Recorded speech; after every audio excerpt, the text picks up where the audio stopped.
यह तो आपने सुना ही होगा कि भगवान श्री कृष्ण 16 कलाओं में संपन्न थे, लेकिन क्या आप उन 16 कलाओं के बारे में जानते हैं?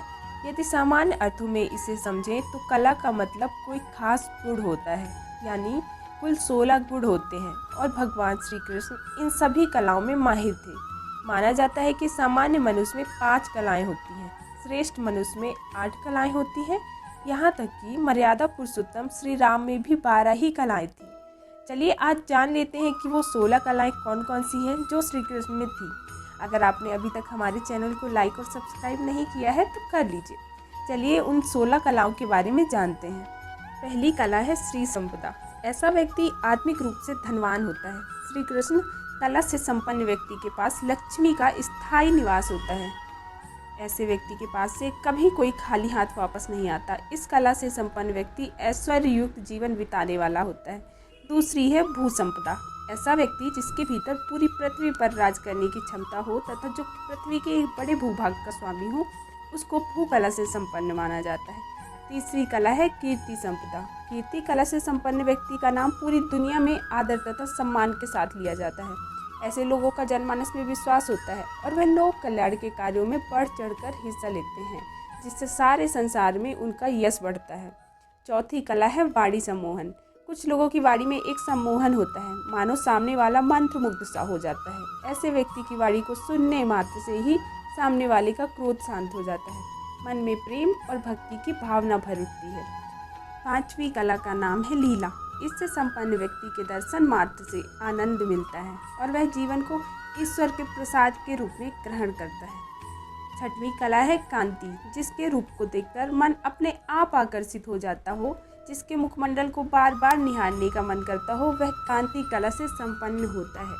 सातवीं कला है विद्या। सातवीं कला का नाम विद्या है। इससे संपन्न व्यक्ति वेद वेदांग के साथ ही युद्ध, संगीत, कला, राजनीति एवं कूटनीति में भी सिद्धहस्त होते हैं। आठवीं कला है विमला।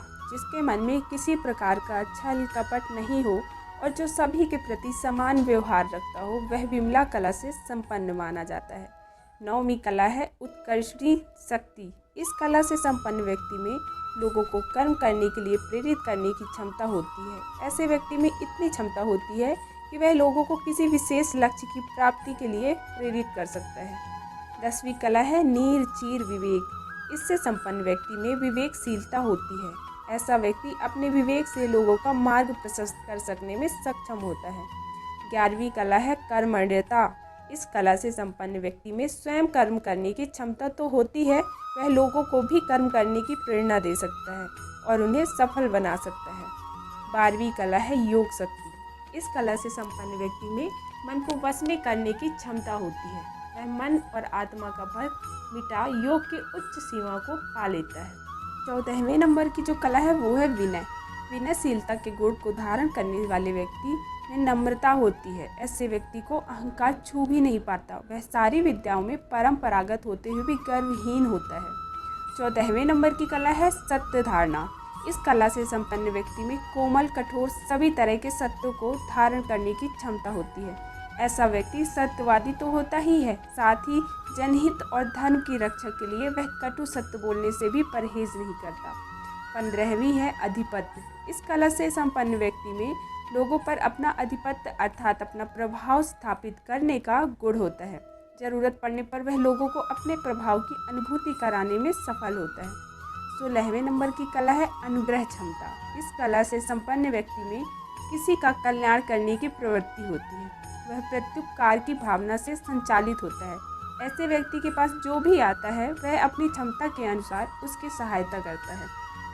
हमें भी अपने दैनिक जीवन में भगवान श्री कृष्ण की इन 16 कलाओं को अपनाना चाहिए, जिससे कि हम भी उनकी कृपा के भागी बने तथा समाज में एक विशिष्ट स्थान को प्राप्त करें और ख्याति अर्जित करें। आपको यह जानकर कैसा लगा हमें कमेंट कर जरूर